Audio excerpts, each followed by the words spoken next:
All right, what's good, y'all? Welcome back. Peace. We are back with another video today. We are going to be reacting to that same YouTube channel, but it's going to be a different YouTube video. This one is called the Slocum. I think I said it right. I hope I said it. Slocum? The Slocum, yeah. The Slocum Massacre happened in 1910. That's not taught in schools.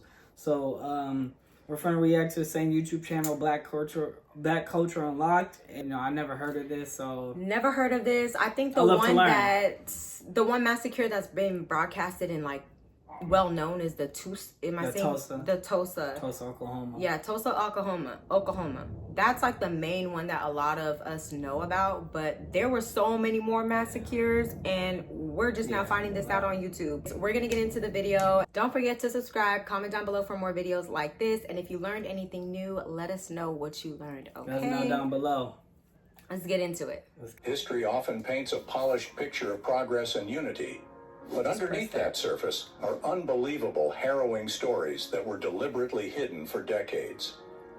This is the story of the Slocum Massacre. Slocum, Texas, an unassuming community where an explosion of racial hatred turned a quiet town into a battleground of terror.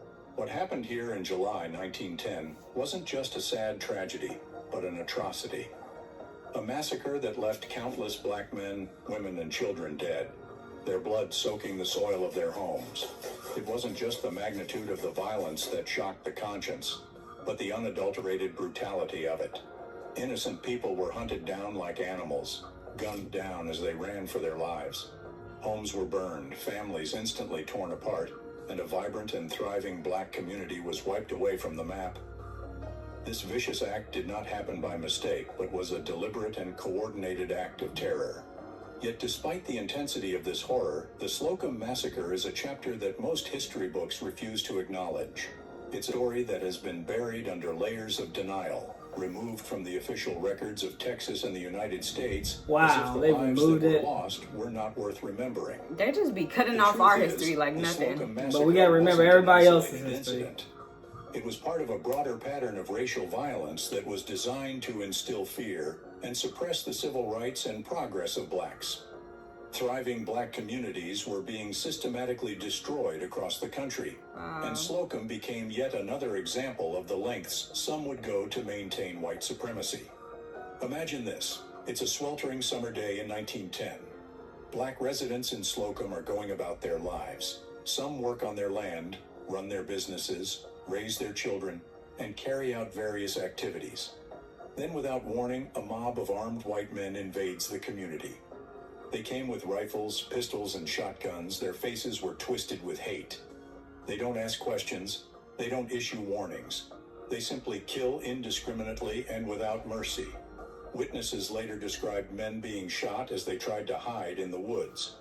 Women and children weren't spared either. The bodies of the dead were littered all over the ground. Their lives came to an end in an instant. One survivor who trembled in fear later recounts how the mob showed no remorse, no hesitation. They hunted us like we were animals, they said. And when the slaughter was over, the survivors were forced to flee, leaving everything they had worked for behind. For over a century, this dark chapter was suppressed. So sick. Local newspapers at the time claimed the violence was justified, painting the black community as the aggressor. Meanwhile, it was only a tactic that is too familiar in cases of racial violence. No one was ever held accountable. Justice was never served, and the victims' stories were left to fade into obscurity. In this video, we'll ensure that this story is no longer forgotten. We will revisit the truth of what happened in Slocum, Texas in July 1910. Not just to recount the events, but to honor the lives that were lost, uncover the lasting scars, and confront the deep-rooted hatred that led to such dark atrocity. In the early 1900s, America was a nation of direct opposite to what you see it as now. It was a total stark contrast. The country boasted of prosperity and progress in some sectors while struggling with deeply entrenched racial divisions in others. This was even more evident in the South compared to other locations, because Jim Crow laws were more dominant in the South, and black communities lived under the constant shadow of oppression. To understand the Slocum Massacre of 1910, let's explore the powder keg of racial tension that existed at the time and how it affected the lives of those in Slocum, Texas. The early 19th and early 20th centuries saw significant strides in industry and innovation, but life remained a battle for basic human dignity for Black Americans. The Reconstruction period following the Civil War had ended in 1877, leaving Black communities vulnerable as federal protections had gradually worn away. The resurgence of white supremacy manifested in laws, policies, and practices designed to disenfranchise and oppress Black citizens across the South. It was never designed Like much for of the us, y'all. South, Black Americans were Still systematically excluded from political power, economic opportunities, and education in Texas. Jim Crow laws reinforced segregation, which created a society where Black people were considered second-class citizens. Schools, public spaces, transportation, and even drinking fountains were separate and far from equal. Between 1880 and 1930, thousands of lynchings took place, with Texas being among the states that had the highest figures. These horrific acts were often celebrated by the local white populations, further highlighting the dehumanization of Black lives. Slocum was a small, unincorporated community in Anderson County, Texas. This community was no exception to this broader racial dynamic. By 1910, Slocum was a rural settlement that was populated by farmers, laborers, and traders. Among its residents were an increasing number of Black families who were beginning to build a good life for themselves despite the odds that stood against them. Black residents in Slocum were known for their industrious and hardworking attributes. They worked the land, owned property, and ran businesses, gradually building a foundation of economic stability. This success symbolized hope for many. A future where they could provide for their families and contribute to their communities. However, this success did not come without consequences. The prosperity of Black residents was often perceived as a threat to their white neighbors. Stories of hard-working Black families acquiring land or wealth became a subject of jealousy and resentment. A toxic narrative began to spread. Black people didn't know their place and were disrupting the status quo. Economic disparities only made this tension more intense. The predominantly white elite in Texas was in control of most of the wealth, yet even modest achievements by Black families were seen as challenges to white dominance. This pervasive attitude created an environment where violence against Black communities could erupt at the slightest provocation. The intense racism of the era went far beyond interpersonal prejudices. The legal system, local governance, and law enforcement were all tools used to maintain white supremacy. Black citizens in Slocum and similar towns experienced immense barriers to justice. Laws were enforced selectively, often punishing Black residents more severely than their white colleagues for the same offenses, or punishing them for crimes that did not exist.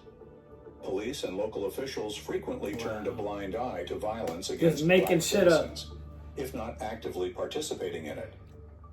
This imbalance created a society where Black people were left vulnerable, unable to trust the very systems that were supposed to protect them. Rumors, often unfounded but deadly in their consequences, made matters even worse. Stories of supposed Black progress and developmental or violent plots against white communities spread like wildfire across the South. These baseless rumors were enough to spark mob violence, leading to countless tragedies like the Slocum Massacre. By 1910, tensions in Slocum had reached a boiling point. The successes of Black residents were no longer just a quiet source of envy. They were perceived as a direct challenge to the white authority. And nobody's even worried about jealousy, like nobody's even worried about that. Though this narrative was entirely fabricated, that's funny. Tapped into the deep-seated fears of white residents who saw their dominance slipping away. At the same time, Black families in Slocum were simply trying to live their normal lives. They worked tirelessly to provide for their children and establish a sense of security in an uncertain world. But even their modest dreams were seen as provocations in a society that was bent on suppressing them. The stage was set for an unforgettable tragedy. The toxic combination of systemic oppression, economic jealousy, and fear created a volatile environment where the slightest spark could ignite a firestorm. Like this video and subscribe to this channel as we journey further to understand the Slocum Massacre and recount the events of that fateful day. As we delve further into this dark chapter of history, it's important to remember the people at the heart of this story. They were more than victims of violence. They were individuals with hopes, dreams, and dignity, living in a society that sought to deny them all three. In the early summer of 1910, the air in East Texas felt heavy and tense. Families who had worked hard to carve out a slice of prosperity in a land that was characterized by systemic oppression were now living in uneasy peace with their white neighbors. But beneath the surface, jealousy and fear lingered, a cauldron waiting to boil over. The root of the massacre was the growing success of black residents in Slocum. At the time, this was a dangerous position for any black community to hold. Many black families in Slocum were striving for economic independence. This defied the societal norms imposed by the Jim Crow South, where black people were expected to remain subservient and dependent. White residents perceived this success with suspicion and resentment. The prosperity of the black community was not just a threat to their economic dominance, but was an affront to the racial hierarchy that governed every aspect of Southern life. Changed. It's just like, it's the same thing, because they do the same thing that they did back then, but it's a different approach because it's more modernized. Like, they have to keep up with the time. So if someone, like, there's a lot of people that post like information like this or educate other black people about certain things or try to grow certain black communities, and they're on through social media. They're not allowed to post. They're blocked. Like, instead of going in the neighborhoods and killing and slaughtering all of us, they'll say, okay, we'll put, guns in their community. We'll put liquor store in every single corner in their community. We'll put a fast food chain everywhere in their community and not put any, healthy, spots and things of that nature. Yeah. And then not let them own anything in their community. Yeah. So it's like we owned this is our community. We're owned all the buildings. Somebody black owned all those buildings. Exactly. And they're all eating. Have businesses thriving, and they just living their normal lives. While these people are just mad, angry. And wow, they're rich too. And then they're that bored to be like, oh no, they can't be happy either. Yeah, that's sad to me. That's selfish. That's pure prejudice. So yeah. It's not even racism. That's prejudice. In general stores, glances exchanged at church gatherings, and muttered grievances began to grow into something far more menacing. By July 1910, the tensions reached a breaking point. Rumors began to spread wild, baseless claims that the black residents of Slocum were planning an armed uprising. The origins of these rumors remain unclear, but their impact was significantly felt. Stories of stockpiles of weapons and secret meetings rapidly spread with alarming speed, fueled by paranoia and racial animosity. The specific spark that ignited the massacre can be traced to a seemingly mundane event, a business disagreement. A black man, Abe Wilson by name, had been engaged in a financial transaction with a white man. The details of the dispute have been lost to history, but what is known is that the altercation escalated beyond words. The white man's anger quickly turned into a rallying cry, one that was eagerly taken up by others in the community. In the racially charged environment of the time, a simple disagreement was all it took to justify violence against the black community. Wilson simply standing up for himself in the dispute was perceived as defiance. This was enough to enrage local whites. Soon, whispers of his supposed insolence transformed into accusations of a broader conspiracy, feeding the growing hysteria. If there was any hope of diffusing the situation, it was extinguished by the actions or inaction of local authorities. Instead of calming tensions, they added fuel to the flames. Local officials who were influenced by the same racial prejudices as the mob lent credence to the baseless rumors of an uprising. Reports suggest that some officials even encouraged white residents to defend themselves against the supposed threat. Sheriff William H. Black, a key figure in Anderson County, issued inflammatory statements that further escalated the situation. His words were far from being a call for peace and became a rallying cry for violence. It didn't take long for this delusional disorder to metamorphose into outright violence. White residents began arming themselves, forming impromptu militias, and roaming the countryside in search of evidence of the alleged uprising. The mere sight of black men traveling on the roads was enough to spark a confrontation. One account narrates of a young black man who was stopped by a group of armed whites. When he denied knowing of any conspiracy, he was beaten and left dead. Such incidents became commonplace in the days leading up to the massacre, creating an atmosphere of terror among black residents. The black community in Slocum was not oblivious to the growing danger. Many residents had heard the rumors and seen the warning signs. Some fled, leaving behind their homes and belongings in the hope of finding safety in a different community. Others tried to stay, with the belief or perhaps hoping that reason would prevail. As the fateful day drew nigh, the tension in Slocum was more That's crazy, because it's like, we gotta leave our house and everything that we're doing here, and our jobs, and our friends, other family, because our community, really. Because we're thriving. Like literally, that's because we're thriving and working together. We're a threat to you guys. That's crazy. Black residents were warned to stay indoors or leave town entirely. The streets became abnormally quiet as fear gripped the community. Meanwhile, white residents gathered in groups, their conversations punctuated by the ominous clatter of rifles and shotguns being loaded. A narrative has it that a local black pastor spoke to his congregation, urging them to remain calm and pray for peace. His words were meant to reassure, but they betrayed his uncertainty.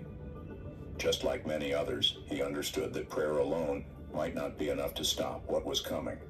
On the evening of July 29, 1910, the powder keg finally exploded. Accounts vary as to what happened, but many point to a confrontation between a group of armed whites and a black resident who was accused of threatening violence. The details of the encounter are hidden in the chaos of the time, but the outcome was clear. The white mob used the incident as a justification to unleash their fury. Within hours, the violence had spread like wildfire. Armed groups of white men descended upon the black community, targeting homes, businesses, and individuals with ruthless efficiency. The massacre had begun, and there was no turning back. What makes this event particularly chilling is the psychology behind it. The mob's actions were not the result of a spontaneous outburst, but the culmination of years of systemic racism, economic envy, and social conditioning. The fear of an armed black uprising was a convenient excuse, but the underlying motive was clear: to reassert white dominance and crush any atom of black progress. Yep. This mentality was not unique to Slocum. Across the South, similar massacres occurred whenever black communities dared to defy the status quo. As the first shots were fired, the mob's frenzy reached a fever pitch. Families were forced to flee into the woods, abandoning their homes and livelihoods in a desperate bid to survive. Those who couldn't escape met unspeakable brutality. The exact number of lives that were lost remains uncertain, but estimates suggest that dozens, if not hundreds, of black residents were killed in the massacre. Survivors later recounted harrowing stories of hiding in swamps and forests, listening to the sounds of gunfire and screams as the mob tore through their community. The events of the Slocum Massacre unfolded with a terrifying precision that betrayed their spontaneous appearance. While the violence erupted seemingly without warning, its orchestration and execution revealed a darker truth. This was not a random outburst of... After them always doing that to us, like, we kept building more communities and we kept doing good for ourselves. We were thriving, and then they'll come over there, kill us all, and wipe it all out. And then they'll go to the next one, kill all of them, wipe them out, and then the next one, and then the next one. Conquer and they kept and doing divide. it, and then now we went from owning everything in our communities to owning nothing now. At least where we're at, finding a black-owned shop, even a store like that, it's rare. I know there's more, but in there's LA, there's more. I then, feel like down south too. There's probably down more. South, maybe Atlanta. We're on the West Coast, but I'm just saying, like, even out here, like, it's kind of, it's rare.